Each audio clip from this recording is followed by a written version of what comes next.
Okay, all right, thanks. Hi, my name is Jeff McAlpin, and I'm with the Center for Health Technology and Innovation. Welcome to part 2 of our Health Tech Innovation Competition. We are running a little bit off schedule, but we take this time, I think, to introduce our esteemed panel of judges. If you could all just take a mic and say your name, where you work, and your favorite color, and then we'll move ahead. Harrington? Hi, my name is Bob Harrington. I'm Chair of Medicine at Stanford University, former AHA President. And of course, my favorite color is red. Wow, that was a softball. Asif Ali at UT Medical School and Texas Medical Center, involved in a lot of health tech companies. Thank you. My favorite color is red as well. Mine is not red. I'm Mike McConnell. I'm a preventive cardiologist, only part-time now at Stanford. Work for a small retinal imaging company called Identify Health. And my favorite color currently is our new color of purple. Everybody, politically correct color. Seth Martin from Johns Hopkins, where I lead our AHA-funded Health Tech Center, and my favorite color is red also. Hi, I'm Anne-Marie Navarre, Associate Professor of Cardiology at the University of Texas Southwestern Medical Center, and my favorite colors are blue and orange. Go Astros! Hello, Eric Peterson, also at UT Southwestern, former head of this wonderful esteemed council, our committee, and then also my color would be shocking red. Hi everyone, I'm Tiffany Powell-Wiley. I'm a Statman investigator at the National Heart, Lung, and Blood Institute, the National Institute on Minority Health and Health Disparities. I work with mHealth and under-resourced populations, and my favorite color is actually red.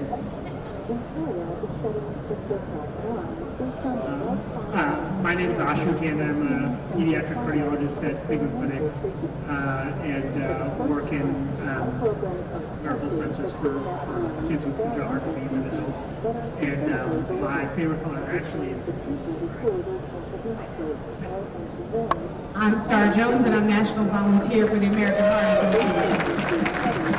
I'm also a heart disease survivor and thriver. And my favorite color is, of course, red.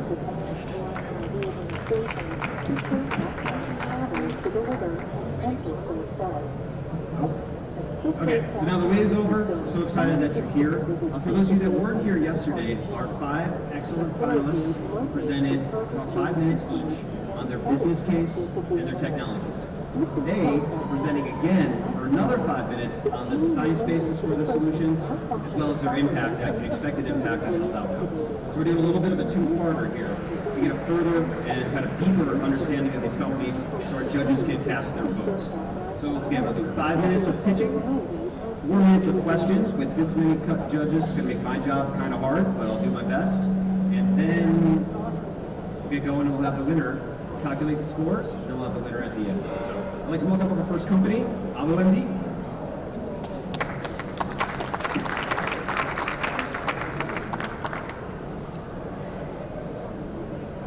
Mic check, how's this coming?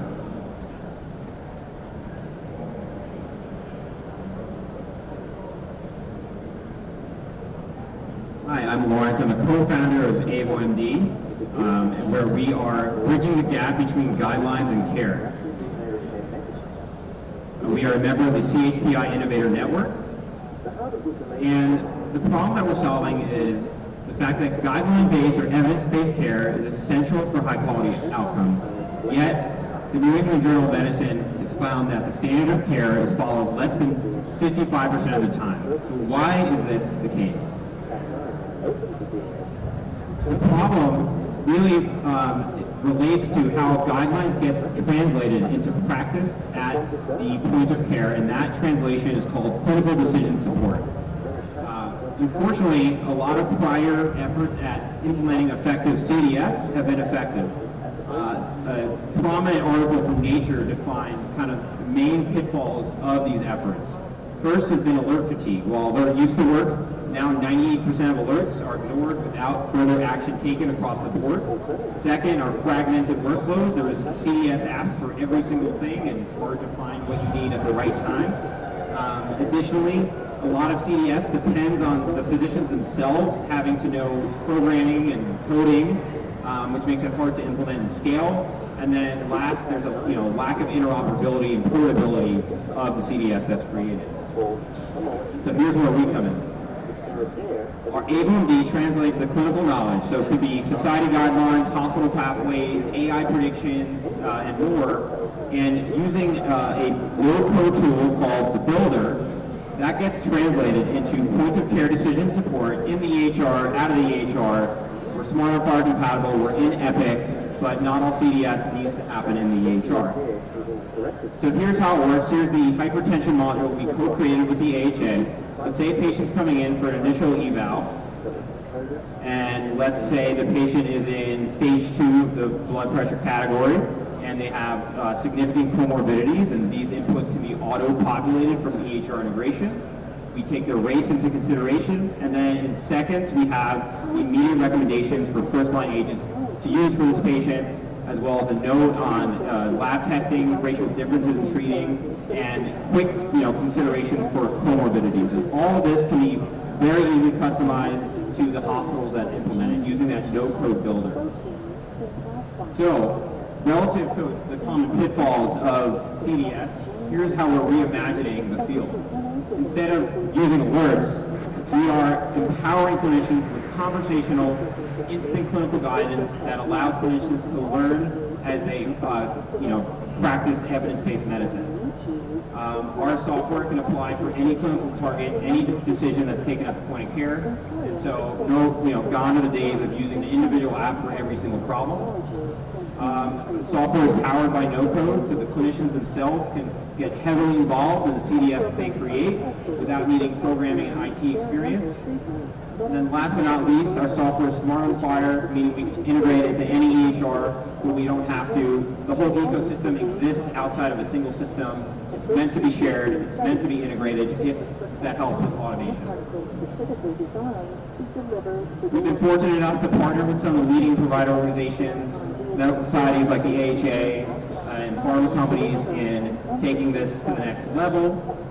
And that's because we're delivering value to our key constituent, which are the clinicians and the hospitals they work with. So we've been able to demonstrate improved time savings between 43 and 54% across multiple RCTs and implementations, while improving clinical accuracy, enhancing patient outcomes in the ED, saving hospitals costs while we're doing so, and really delivering awesome provider experiences. My co-founders are both physicians and informaticians, and we've created a tool for the problems that we've experienced at the point of care. So just a note on some of the data.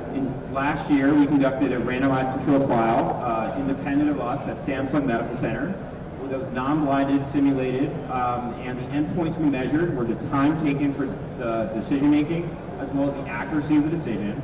We compared ABLMD head-to-head versus status quo tools at the hospital, including UpToDate, and the results were found to be statistically significant. So, in summary, we were able to show time savings of 43% while improving accuracy by 18%, and happy to talk about some of the data in the Q&A. And with that said, thank you very much for your time today. We have a free app that you can download with the AHA hypertension guidelines and more. Check it out, and looking forward to your questions. Outstanding. Well done. Judges, who has the first question? Dr. Harrington. So fantastic, you are identifying a problem that's a real one. Have you thought about providing CME or MOC at the point of care to the clinicians, which is another big issue for clinicians? You made the comment, you help people learn along the way. You are half a step ahead of us. We're finalizing the integration with the CME provider. So you go through a module, get what you need, and then you fill out a short reflection, and you can get CME while doing so. So that should be live in the next few months. PJ, he's our CTO. Nope, take a note. You got a question? Great talk. How does this connect or work with CDS Connect? I'm not familiar with CDS Connect. Could you give me a quick summary? With the Agency for Healthcare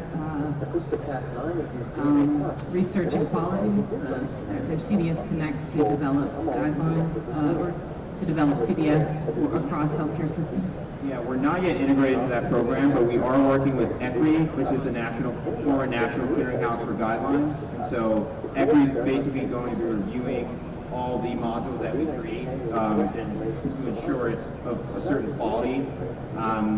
But we're not yet in that program. But that's something we should look into. Patients are using supplements and OTCs through their interactions with Dr. Google. And how does your software take into consideration through your AI guideline pathways? The question is, how do we take into account patient decision-making? And when they're taking supplements and OTCs that can interact with any of the drugs that these guidelines are providing? So they can essentially, if the hospitals we're working with or the societies take those inputs into account as part of the guidance, and we will make it available on the platform. As a team, we're trying not to be the ones actually creating the recommendations because we're just a handful of physicians and informaticians. We're relying on the AHA and the hospitals to really be that trusted source of content. So if it's part of that hospital protocol or it's part of the American College of Cardiology AHA guideline, it will be taken into account. If it's not part of the national guideline, but the hospital wants to make that customization, that builder tool will allow you to add that as a new input. We have time for one more? Great. We do? Could you explain a little bit more? I mean, I love the concept of the implementation. Can you explain a little bit more the study and the intervention? It's described as a simulation, but I was trying to quickly understand it a little bit better. So. Yeah, so about 30 clinicians were recruited into this trial, and they were given essentially simulated cases, and they were what tool they used was randomized, so they could either use up-to-date our tool or just nothing. And we also measured, I think we had trainees, attendings, and fellows. And so, we had essentially these cases that were scored, and, so if you did, you were measuring ABG analyses, and so if you were to do an ABG analysis and then recommend something that wasn't, completely accurate, we could measure that accuracy. So and then we also, did a time measurement as well. Thanks a lot. We're going to have to end it there for AOMD. Big round of applause. Those are some tough questions. Thank you very much. Judges, take a moment to tabulate your calculations, your scores. We'll call up our next contestant in just a moment. Okay, let's go. I'd like to welcome up to the stage Bloomertech.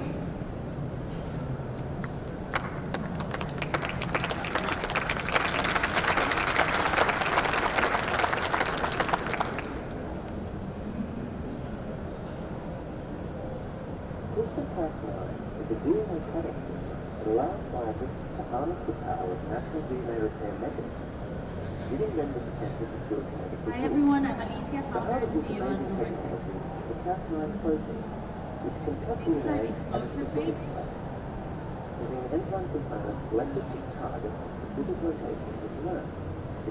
Okay, as we all know here, heart diseases and strokes are the leading causes of death and disability worldwide.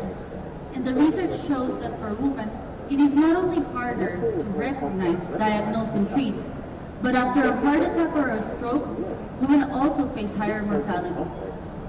When I was developing digital biomarkers at MIT, I had access to huge data sets, realizing that women were one of the largest subgroups underrepresented was eye-opening. In fact, women were basically excluded from cardiovascular clinical trials until the NIH mandated inclusion in 1993. And what has happened in the last 30 years is truly remarkable. We've had significant progress and evidence that there are sex differences in the cardiovascular field. This was very exciting for women in technology like us, And by reading hundreds of papers, we came to see the same conclusion and call to action over and over. We need more data from women. But even the FDA has shown that existing technologies and therapies often fall short because most of them have been designed using data from male animals and men. And as artificial intelligence helps turbocharge digital health, there's a danger that algorithms trained with mostly male data and biases will actually perpetuate the problem. This is why we've created Liddy. This is our patented data acquisition platform that basically uses female physiology at its core for deep phenotyping. We've created textile-based sensors that integrate seamlessly into garments, and I have it right here. I have it right here, and you can go to our table later to see it, because I cannot use my book. To integrate seamlessly into garments for everyday wear, you can integrate to nursing bras, surgical bras, tank tops to sleep, and collect huge amounts of data all around her torso, her lungs, her heart, and her hormones. It's been designed similar to regular apparel. It can withstand 50 wash cycles. We've ensured that it has medical grade quality by doing our early feasibility studies at the MIT Clinical Research Center, where we've had 94% match against hospital systems, and we believe that ours is actually overperforming when it comes around signals from women's bodies. And we've been, now that we've scaled production of our devices, where we have it available in 12 sizes, we've been validating it across 7 cities to get diverse data. We've had over 100 wearers, and our subjects include healthy patients and heart survivors.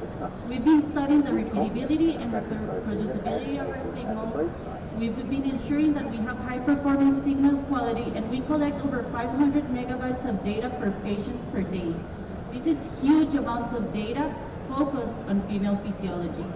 And this is a glance of our app, a sneak peek, because this app is just based for the wearer to know that she's wearing the bra properly, and she uses the bra like she would any bra that she already has. That behavior doesn't change. Next slide. And by using all of this accumulated evidence, we've identified the areas of highest value to generate novel digital biomarkers, where currently we know that women present differently, uniquely, or predominantly, and we need better tools to enhance patient outcomes. We are on a mission to deploy 10,000 of these units over the next 2 years across these areas so that we can generate a digital biomarker engine. And this is our amazing team making it all happen. If you're interested in using our platform for your research and enhancing sex differences in the next generation of digital diagnostics and therapeutics, please come talk to us. Thank you. I knew we were worried we were going to go over. Well done, well done. Judges, who's first? So, great presentation. I'm curious, it seems obvious how you can get some ECG tracings off of this, but how are you getting, you mentioned things like hormones and other biomarkers. Where does that come from? Yeah, so we collect multiple signals across the torso. We have impedance measurements, we have multi-lead ECGs, we have respiratory rate, we have posture movement and basal temperature. All of this is what I like to call like the raw data, and we use machine learning algorithms to generate new digital biomarkers, but we also have over 80 of the traditional biomarkers, respiratory rate, heart rate variability, the list goes on. Just as a follow-up there for the hormones, what data do you have that correlate these digital biomarkers that you're getting from your product to these other levels that usually require serum monitoring? Yeah, so thermoregulation is a big part of it. That's why we included very intentionally these temperature sensors. Is this designed, really great presentation.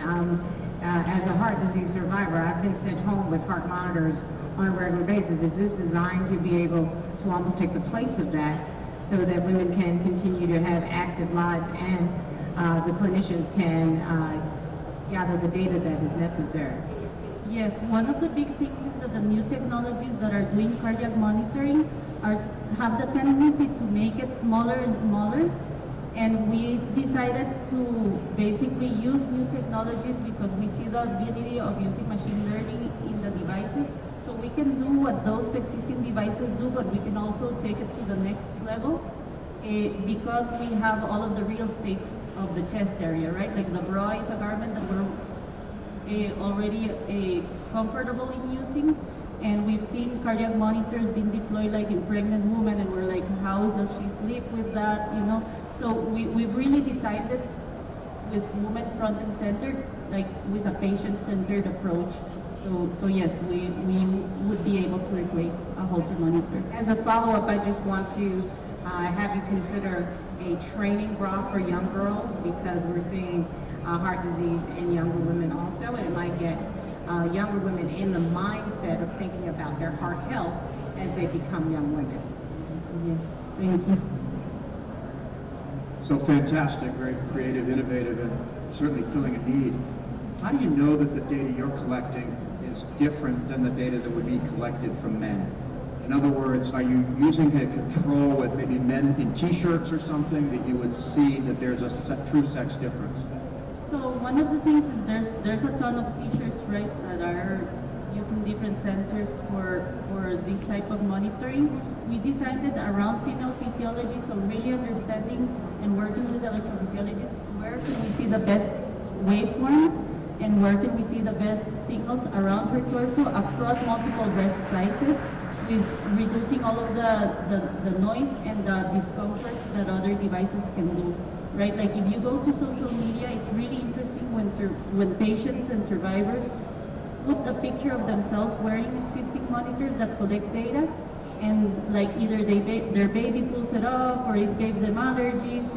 It's suboptimal for her use, but we took it to that level of like thinking about what are the things that all of these papers and all of this evidence shows that we need to learn more about women, because we could use AI and machine learning to generate like the next, thanks to this evidence, like the next recognizers of all of these patterns that are predominant in women. Thank you. Sorry, we're going to do another big round of applause for Boomerset. Judges, calculate your scores.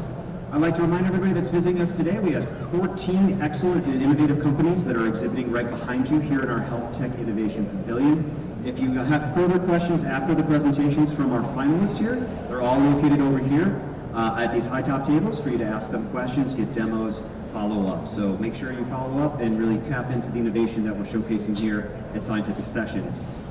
How we doing, judges? We feel good? Ready for, okay? I'd like to welcome up Cypher Room.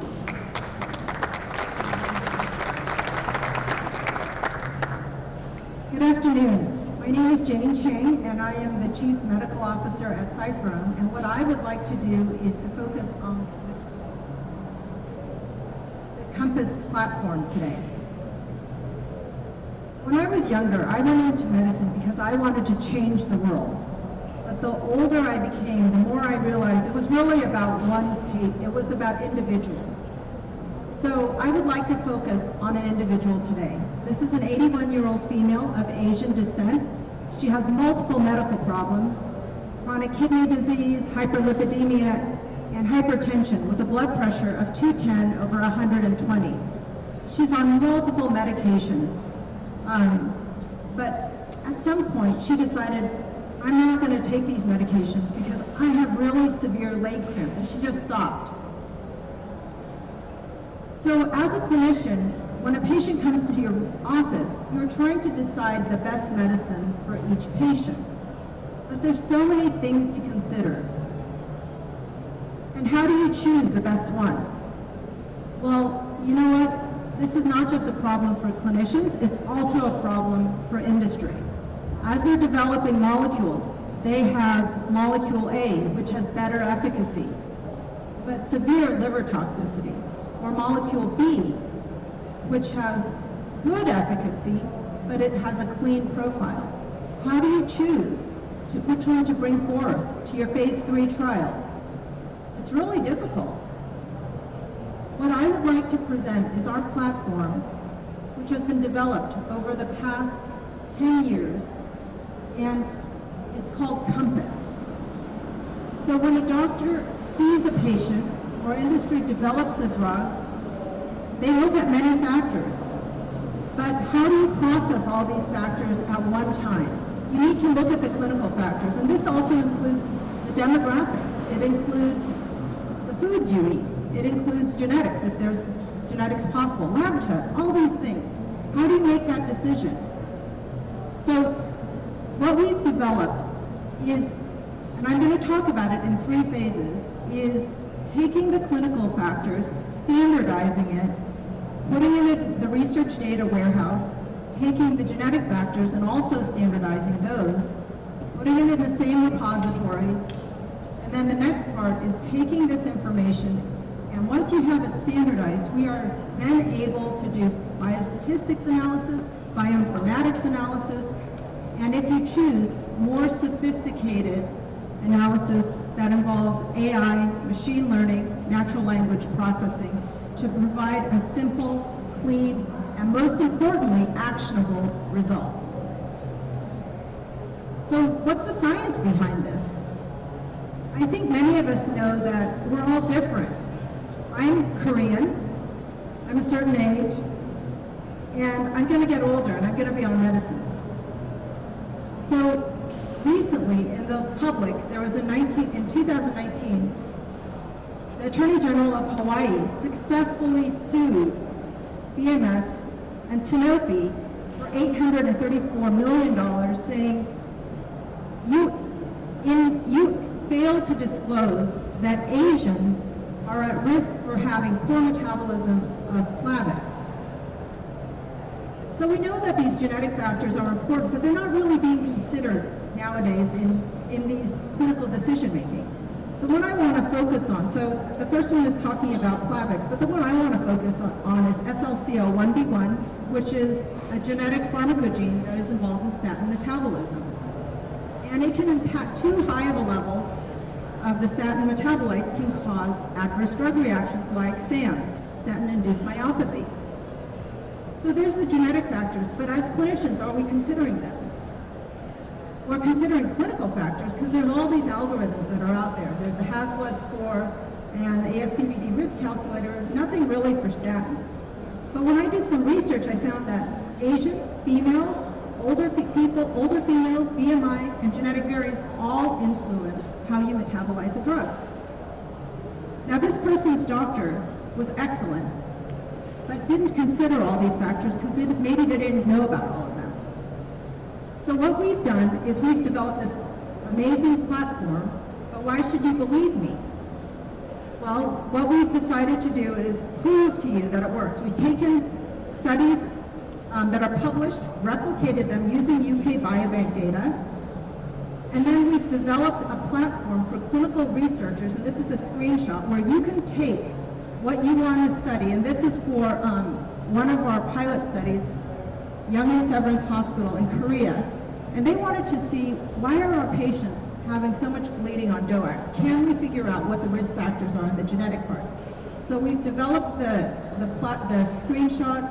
We've allowed them to do the preliminary analysis using the bioinformatics, biostatistics. We've also been able to then proceed with doing further AI machine learning violin plots, GWAS analysis.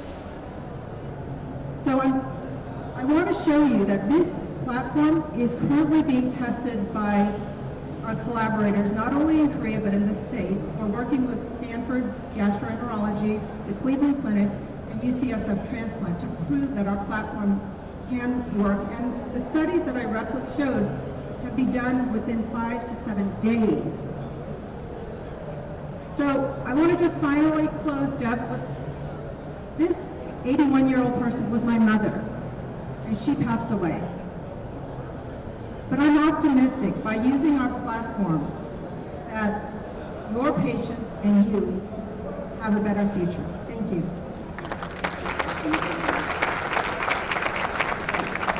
Judges, who's first?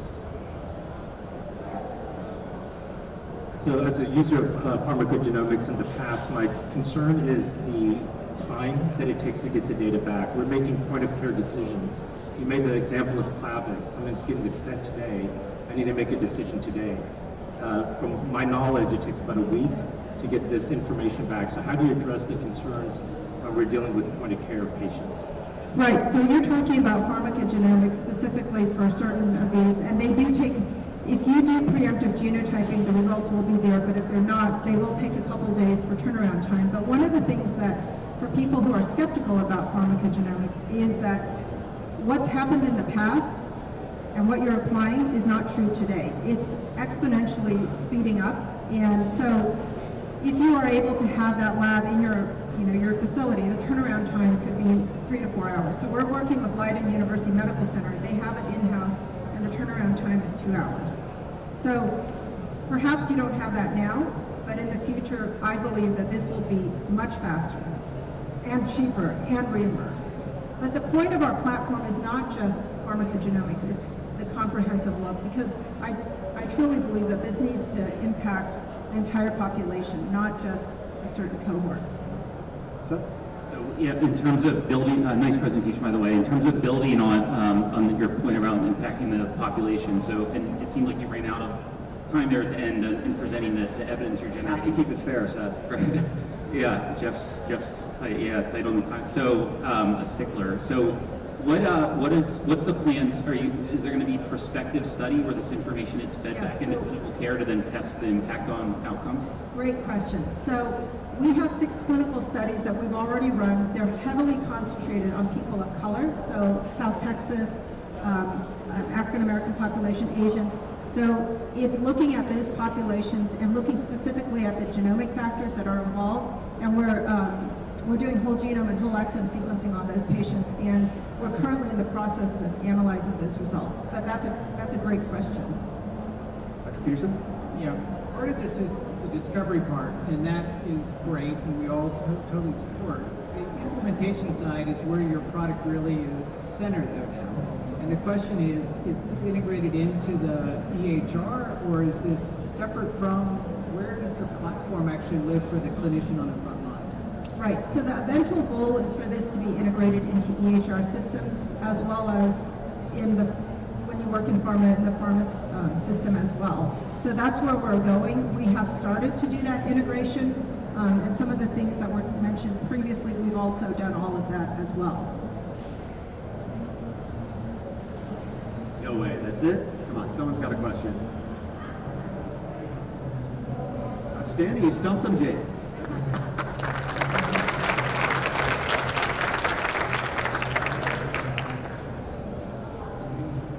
Give the judges a moment to tabulate their score.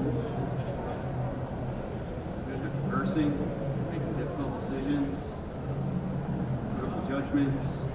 Ready? All right, okay. Okay, so we're all more than halfway there. Hang in with us. Keep the enthusiasm up, the energy, everybody having fun. All right, let's keep it going. I'd like to welcome up Nicole.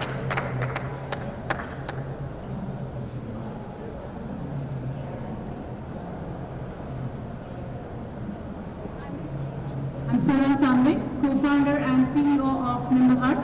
I would like to thank the AHA team again for giving me this opportunity to talk about Nimble Heart, where we are taking preventive cardiac monitoring to the next level. My co-founder, Dr. Pramod Deshmukh, and I, we founded Nimble Heart because traditionally exercise ECG monitoring has only been performed on cardiac rehabilitation patients. As we all know, the enrollment in cardiac rehabilitation is a national average of about 20%, which has further been impacted due to COVID. In addition to cardiac rehab patients that are actually having secondary type of preventive care after a procedure or surgery, or those who have certain type of heart failure conditions, there are a lot of populations of patients that are at cardiac risk, more primary kind of cardiac risk, because, for example, the population like first responders, they have the job of saving our lives, the men and women in uniform, they have inherent cardiac risk of on-duty death. The athletes who push themselves best to their performance also bear cardiac risks. We believe that the world is ready at this time for a more proactive cardiac prevention, where everyone gets routine exercise ECG screening, just like your dental x-ray. The problem at this time, there has been so far no technology available that can administer clinical grade exercise ECG outside of clinical settings. And I'm proud to announce clinically FDA approved Nimble Heart Physiotech Smart solution. It's the indications of use basically are exercise ECG monitoring outside the hospital in outpatient settings, including home, office, gym, and alternate care settings. And it's not just a wearable ECG product, but it has all the clinical grade features such as the placement of electrodes, which can allow you to detect ECG anomalies like different types of arrhythmias and ST segment changes. It is compatible with implanted devices, which many of the cardiac rehab patients have. It allows to be used easily on different sizes of patients, including obese patients. It gives real-time or timely heart rate alerts, and most importantly, it's easy to clean and reuse using just water, pet spray, and alcohol. So it can be easily used for long-term ECG monitoring for cardiac preventive care. Our dry electrode technology allows it to be used on men without any skin preparation. And our form factor and the design, which is very friendly with female anatomy, can allow women to use it with their regular outfits. In fact, I'm wearing a monitor at this time myself, and you can see my live ECG at our little booth after the presentation. So our value proposition, we are going to allow a proactive cardiac care, proactive exercise ECG screening, so that all the individuals at risk can get early diagnosis, treatment, and surgery, and we all can save our healthcare costs. So the science behind Physiotray Smart is not just about the dry electrodes or our gold-plated electrodes that are the conductive component, but it lies in all the materials, the components, the biocompatible materials that are put together, and the forces that occur on the human body that are put together and assembled. In addition to that, we have our IP on our methodologies and test procedures as well. So at this time, we have 2 patents that are granted, and 1 patent is in provisional stage. So the patents, like we discussed yesterday, they're not about just dry electrodes. I mean, you can really take any conductors and make them into dry electrodes, right? But it's about when you get the ECG, when the patient is breathing, moving, walking, especially exercising, you need to take care of motion artifacts. And our patented design, which is in the whole system, that allows mitigating those motion artifacts right at the sensor level. So when we get the data at our software level, we are not massaging the data or filtering out the noise through software, but we are getting, and what we display, by the way, is real-time unfiltered data. And thanks to Dr. Deshmukh, who set such a high bar during our product design that we had to make it work without any filtering for actual real-time monitoring. Speaking of evidence, the first time when NASA systems engineers saw our product, they were amazed and they said, we never thought a startup would walk in with such a great technology. My first, especially my personal emotional moment was when we detected ST segment changes on a hospital cardiac stress test patient during an IRB controlled clinical study, and we detected ST changes. It was joy for detecting ST changes, and at the same time, sadness for the patient who tested positive. In our FDA-required clinical study, we also performed a controlled study on men and women of different skin types, different sizes, and men with different hairiness on their chest. Thank you.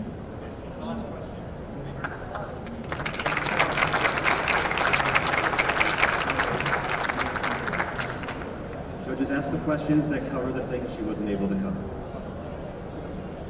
Yeah, I can start. Yeah, congratulations on all the progress to date. So it seems like the focus has been on the sensor, on the EKG, and you know, cardiac rehab is about monitoring exercise, but it's bigger than that. It's about secondary prevention. So I'm just curious how this fits into the larger picture of prevention of a full-blown holistic cardiac rehab program, and then what the planned studies are to address that.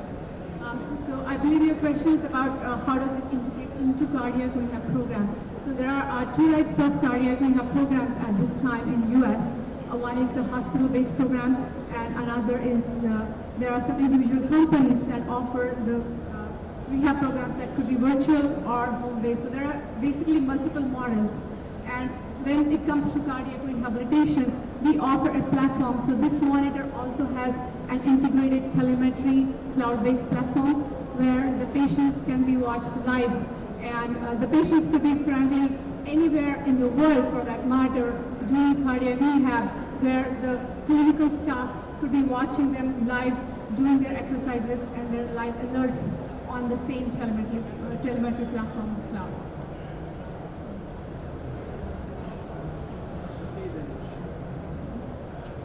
So can you talk a little bit about how users were involved in the design and what is involved in training them to use the device, how well that works? Very good question. Yeah, very good question. So Nimble Heart is first of all a prescription device. It is not an over-the-counter device, and it requires a 12 minutes of training per patient, which is also FDA approved through a human factor study.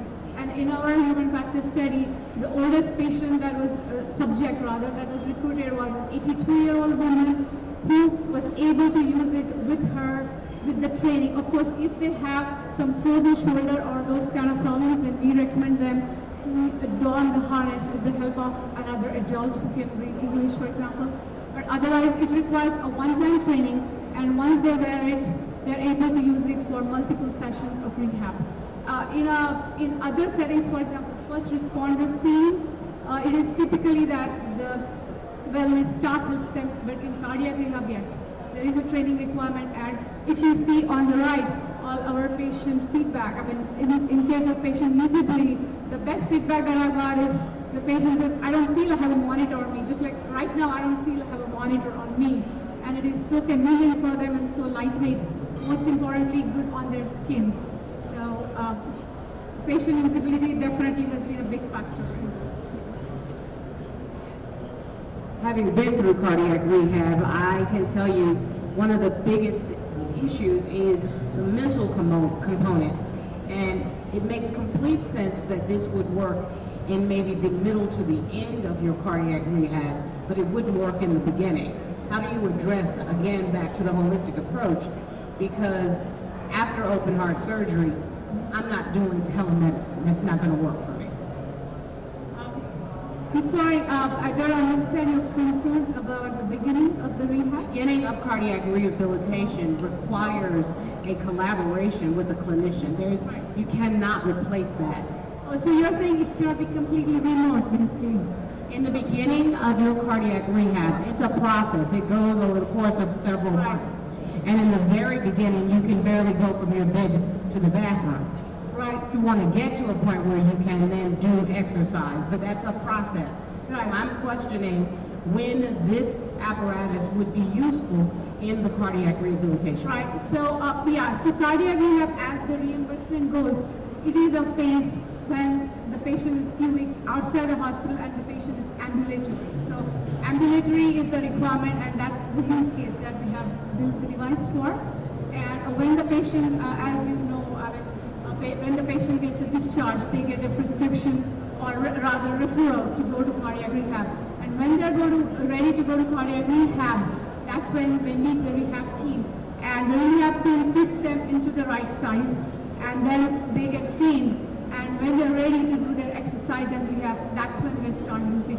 This is not a 24-hour monitor that you take home to wear like a Holter monitor or an event monitor. It has been built specifically for the exercise ECG screening, which is the clinical use case of that, is cardiac rehabilitation. So the problem with as you know, very few percentage of women they undergo cardiac rehab, right? Some of those come from their mental, like you said, social responsibility, thinking that they have already been away from their home and work because of their heart disease, and they don't want to give more time to cardiac rehabilitation. Second thing is, when it comes to wearing the electrodes based on the wires, it's very inconvenient for women, and this one, they just lift their cotton t-shirt and put the strap and take the shoulder strap. It's that easy. And that's why women are very happy with our monitor, as well as the sports athlete group.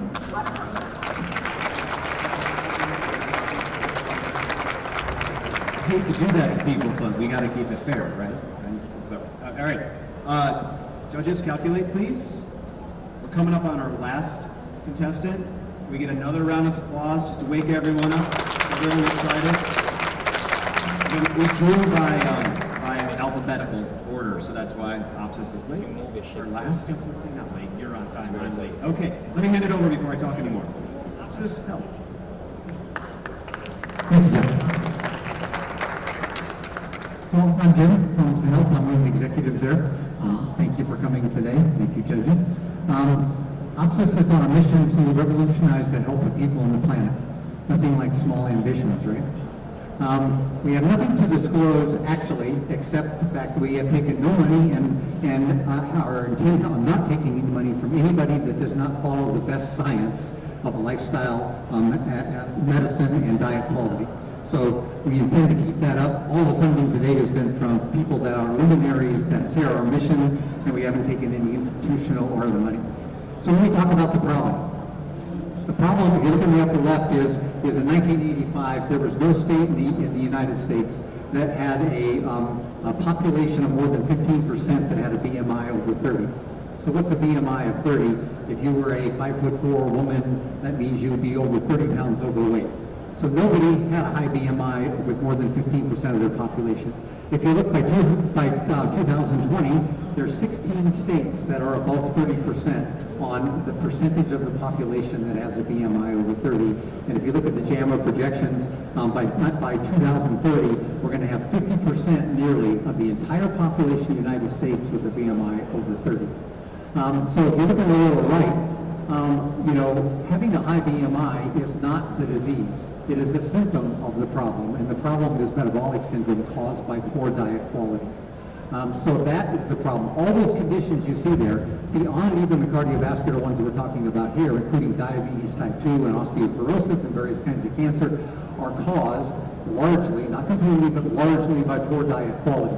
If you look in the left there and look at the trend in that graph, what we're doing today is not fixing the problem and not even abating it in a single way. So there's thousands of diets, there's thousands of devices, there are tens of millions of gym memberships, there's Fen and Olestra, and now we have all the GLP-1 like semaglutides. Those will help you lose weight, but they don't solve the metabolic problem that's underlying the problem. So you can lose weight with those, but eventually you'll have to stop, and when you stop a year later, you're probably going to weigh more than you did before. So we have an epidemic of epidemics here.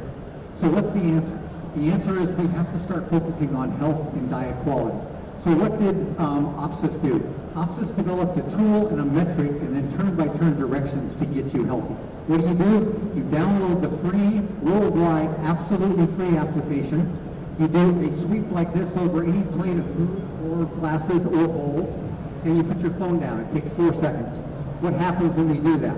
We take hundreds of images, we attach them to the IMU or the accelerometer data in the phone, we build a three-dimensional image of your food in the cloud, we estimate the portion of that food, we deconstruct it to canonical recipes, we take every canonical recipe down to its 220 nutrients in every ingredient, we add that up and we produce a single number, which is humanly impossible to do that kind of calculation and make the trade-offs that we're making. That single number is called your DQV, or your diet quality value. Why is that important? If you keep your DQV over time above 80, you will add 14 years to your life, you'll add 30 years to your health, you will likely prevent any of those chronic conditions that were on that previously chart from developing. And as you know from Dean Ornish's work and those of the EPIC studies in Europe, even if you have those chronic conditions, many of them are abatable and reversible by having a high diet quality like that. So we've invented that by doing a lot of technology on top of the calculations. So there's 5 major innovations here. If you look on the left, that's the DQV that I talked about. If you look at the next one, those 5 rings that are under the DQV, if you select those, your objective every day is to close those rings. If you close those rings, your DQV will be above 80. And we don't tell you anything about fiber or nutrients or protein or whatever. We tell you the exact foods and their nutrition value that you should add to your diet that day to get your DQV up. But it's only over time that matters, right? A bad meal, a bad day doesn't make a good or bad diet. It only happens over time, so we track it over time. The fourth thing you see there is if you go into the store, we give you a tool where you can actually scan the foods on the shelf, and we'll tell you what the nutrition value is. We use 54 different variables because you can't read the food label and decipher them. By the way, the food industry is very tricky about how they put those labels. And then the green number there is actually the sustainability of that food. And on the right is specifically the eco value of that food. We'll tell you how sustainable your diet is. And so there's value on the left for the individual that I just talked about. There's value on the right because you can monitor your clients and your patients, and we give you a snapshot specifically of how they're doing, which allows you in 10 seconds to tell them what to do with their diet without any nutritional value. So the science there is that we use all published peer-reviewed research to do the calculations that are included in there. We use it from the Healthy Eating Index, we use it from the Tufts University Compass Scoring, and we use it from the Eat Lancet stuff for the sustainability of the diet. And so all of those are in there, and if you do the QR code that you see there or come over to our booth, we'll actually show you all the papers there for those calculations and how we do all the technology we talked about. This is going to be free worldwide, and it's rolled out in a staged rollout starting in November this year.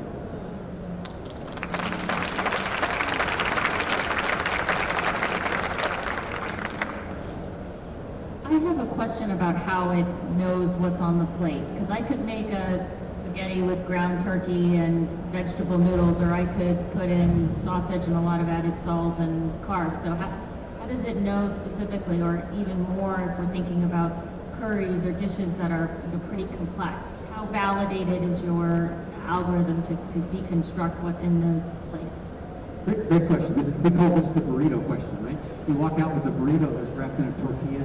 How can anybody know what's inside that burrito? Well, there's a couple of tricks that we do. The first trick is that we learn you in the first 30 days. So we built 500 scientific instruments that do thousands of 4K scans. We've weighed and measured the foods, and we've looked at the 80% of the foods Americans eat in the enhanced studies, and we've trained on those with hundreds and hundreds of people that we have in the back rooms of our facilities. But food is infinite in its variety and the way you can create recipes and how you can present it on the food. So the first 30 days that you use our application, we're not going to presume to know everything about your food. If you touch it and give us a name, we'll show you what the recipe is. You can edit the recipe, say, I use low-fat or ricotta cheese, not full-fat. And over 30 days, we learn you, because most people have only 30 to 70 foods in their diet. So within 30 days, we get really good. There'll always be outliers. You may always have to touch the food and tell us what it is, and then say, oh, my recipe's a little different. But we attach that recipe to you and personalize it, and we get really good over time. So it's not perfect, but it gets good over time. What work have you done to analyze the diet of adolescents, which is where we know all of these diseases actually start? Yeah, I think we didn't even mention that 50% of teens are pre-diabetic, right, in the United States and that. So all the work we've done with that to date have been going back through all of the NHANES data. If you're familiar with the NHANES data, since 1980, they've been going around and they do food frequency questionnaires of people, and they look at biomarkers and whatever. So we have compared our data, specifically the results of the DQV statistically, to all of that NHANES data where they report. Do they have diabetes? Do they have hypertension? Do they have cardiovascular diseases of type? And so we can tell you that the average diet in the United States has a DQV of 44. And you have to get that up to 70 or 80 to prevent those conditions, to maintain a healthy weight. With this technology, you don't even have to go on a diet, because there's no foods that are off the diet. You just have to maintain that DQV at a certain level, and you can have a bad Friday night, and then you can make up for it. But you want to keep the DQV up there. That is me. How does the app, or have you looked at the app across different food environments, particularly food deserts, where we know their limitations and what people have access to? We really want to go there. So we're starting to say we have two partners, one's ProMedica and one's Think Health, that are helping us do a bunch of other studies on hypertensives, high BMI patients, and et cetera. But what we're intending to do, and the reason we picked ProMedica is they're very big into social determinants of health. They've actually even built some facilities in food deserts that have fresh food, cooking facilities, and they prescribe fresh fruit and vegetables and that for those people. So you can see this whole technology going to the point where if we know what people are deficient in those regions, then the ability to have Medicaid and other people prescribe healthy food, even deliver it. So we have to start with phase one. We think the first people that will use this are people that are between 25 and 55 that care about health and weight. But the sustainability elements, if you talk to teenagers that are still invincible with their diets, they care about sustainability. Knowing whether your diet's sustainable is an important element of that. And then, of course, there's the chronic conditions on the high end where those people want to reverse those chronic conditions, but they can't figure out what to eat. And this is what Dean Ornish does when he puts you through 72 hours. This is Dean Ornish's lifestyle program put in an application for you that gives you turn-by-turn directions on what you're supposed to eat day by day. Dr. Peterson's been very patient, so we'll get him the last question. It's great. Very slick technology. You mentioned the word sustainability. How much data do you have on individuals actually continuing to do this for a period of time? Not a lot. So engagement's going to be important. When I said we're starting a staged rollout in November here, we're doing it in blocks of several, like 5,000 people, and that's because we're releasing it worldwide, but scalability around the country.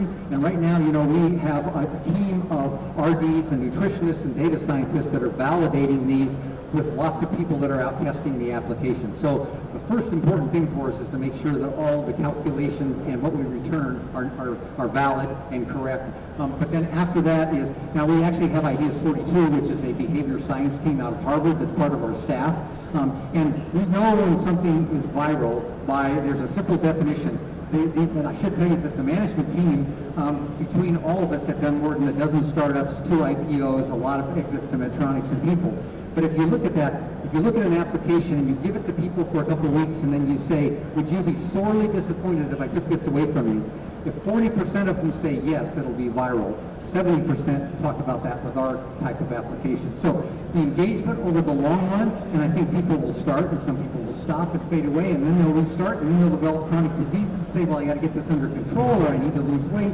So it's going to be like any start and stop, but we expect the DQV to be a vital sign that when you go to your clinician, he's going to say, what's your DQV? And if you say it's 75 or 80 or above, he's going to say, great, keep it up. If it's below that, we actually give you a dashboard, and we can show it to you back there, that tells you you're not eating enough fruits, you're not eating enough greens and beans, you need more whole proteins.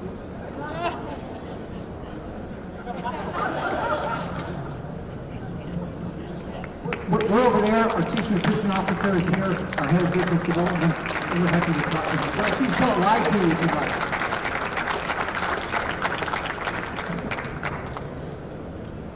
Excellent. So those are our contestants. Let's give them one big round of applause. One round. I'm so glad that I was a philosophy major. I wouldn't be able to handle these science questions. So we're going to give the judges some time to finalize their scores, and we're going to tabulate them to come up with our big winner. But we have this rare opportunity to welcome Ms. Star Jones up to stage to give us a little bit of insight into her patient journey and her experience as a volunteer with the AHA.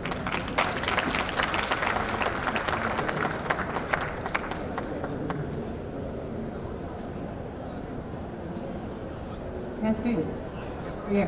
Hello, everyone. Thank you so very much. I had a very good time being a judge because as the national volunteer for the American Heart Association for more than a decade now, I'm also, as I said, a heart disease survivor. In 2009, I had been experiencing some very strange symptoms, intense heart palpitations. I would go from seated to standing and get extremely lightheaded. I was really, really fatigued, like I couldn't get out of bed fatigued. And I used to weigh over 300 pounds and I had had successful weight loss surgery. I was exercising. I had changed my eating habits. I had lost 150 pounds, so I knew something was weird. And I had the good fortune of having Dr. Valentine Fuster as my cardiologist. I'm the dean of the cardiologists for all practical purposes. And so I went in one day, in the middle of my day getting ready to go to a meeting, and found out that I had a myriad of things going on with my heart, and he said I needed open heart surgery, and I'm talking the real kind where they crack your chest and disconnect your heart. Long story short, that's exactly what they did. My heart was disconnected for 22 minutes. And after 3 months of cardiac rehabilitation, I got my life back. I always say open heart surgery saved my life, but cardiac rehabilitation gave me my life back. So I'm very vested in some of the science that we have heard about today. I'm an avid tennis player, that's my cardio, and so that sports bra is something that I would absolutely wear under my cute little tennis outfit. I have no problems doing that. My advocacy is for patients and for health equity, and that's what I've been doing with my phenomenal friend Nancy Brown and the board of the American Heart Association for over a decade. I want to make sure that the resources that I have and had in order to be at my optimal heart health is something that can be passed along, and so that your zip code does not determine your health outcomes. So that has been my mission as American Heart Association's national volunteer. I'm so glad to represent all of you when I talk about heart health, because everybody needs hope, and those people who have their health have hope, and that's the only thing that really matters. So thank you so very much. I extend to you my welcome as national volunteer. Thank you. Thank you, Jeff. Actually, can you stay on stage just for a moment? Because we're going to do a bit of a photo op with our finalists while the final scores are being tabulated. So if we could have each of our finalists come up, we'll do a group shot, we'll do single shots. I don't need to be using the microphone for this part. For the crowd, if you could just hang out for just a couple more moments, and then we'll have our grand announcements.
I'm not killing time or anything, but you may be asking, why is there a Center for Health, Technology, and Innovation at the American Heart Association? And our mission as a team is to bring and expose innovation that's happening perhaps outside of the American Heart Association, perhaps outside of the standard of care, and expose it and introduce it to all of you, cardiologists and scientists. So we hope and we work with early stage companies, innovative companies, even innovative departments within large companies, to try to shine a light on what's going on and how we can improve patient outcomes. So we feel it's within our social mission, it's within our mission of our organization to keep a pulse on, to encourage, to influence innovation so that we can have better health outcomes. So this pitch competition was one of our ways, so we hope to bring earlier stage companies into your awareness. If you're an investor and you've got some extra money laying around and you want to invest in them, we love that too. But we'd love for you to come up and learn more about them, both our finalists, as I said, that are displaying over here. But we have 14 interesting companies, excellent companies that are in our Health Innovation Pavilion right behind you. If you're an expert or a celebrity or a key opinion leader and you'd like to get interviewed or put down your thoughts about where innovation needs to be or where it needs to go, we have a little studio where we're capturing interviews. So what we want is to hear from you, and then we want to reflect back what's happening in the marketplace. So we're really glad that you were able to spend some time with us today, so thank you.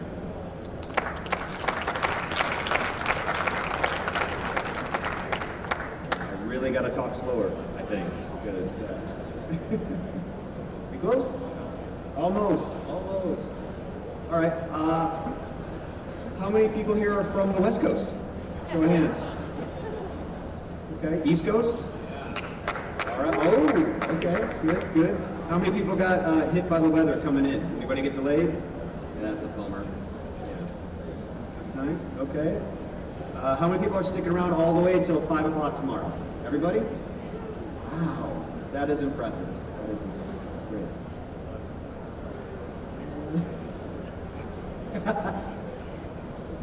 We're almost there, I promise. Your worst nightmare?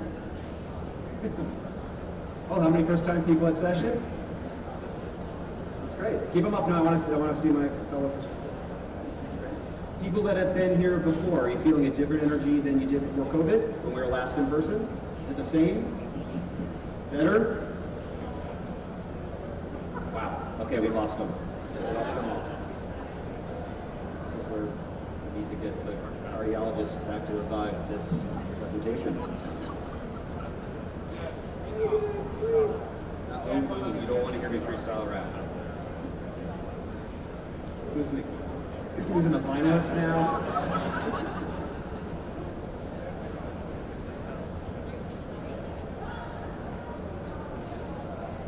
First time in Chicago. Who had deep dish pizza?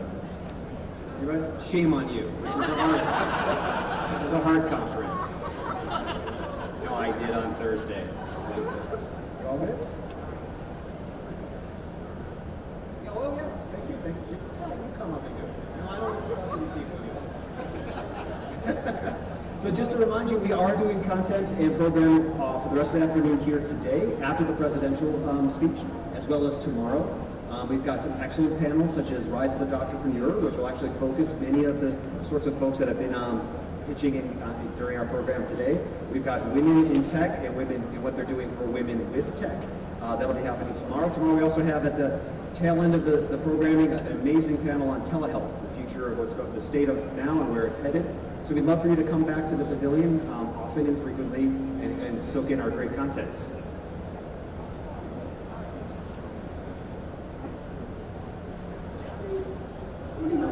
How many numbers is it? Can't really come up and say it.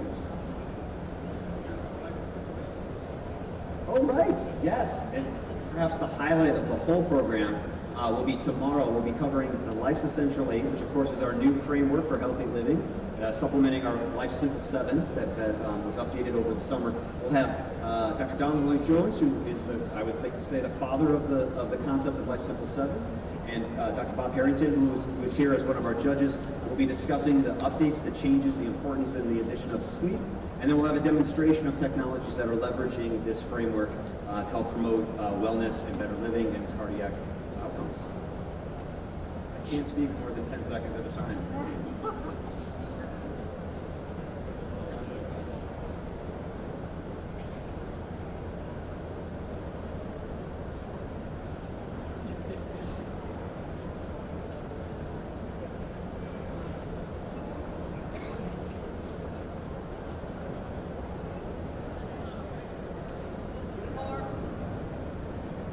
Okay, where did all of our finalists go? All right, you don't want to be in the floor? Okay, so who's excited? I shouldn't drag this out any longer. Of course, I think everyone should recognize the hard work that goes into not only building these products, but finding the right way to go about getting to market, and then coming up here and having to pitch in front of these incredibly intimidating, esteemed judges. And so for that, all of the finalists deserve a round of applause. They didn't have to deal with me sneaking up on them when they're a little bit over time. What a hassle. All right, so I do know the answer. And the winner of this year, the 2020 Health Tech Competition, is Avalot MD.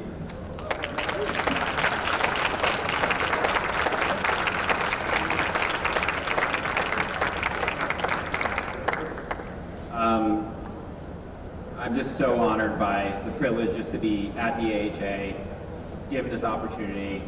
Both my parents are physicians, and to be able to tell them that I'm even presenting at the AHA makes them proud, makes them happy, and I'm doing all this work just as a consolation prize to them for not going to med school. So Thank you everyone for your time and your attention, and looking forward to meeting you all, and have a great rest of your conference.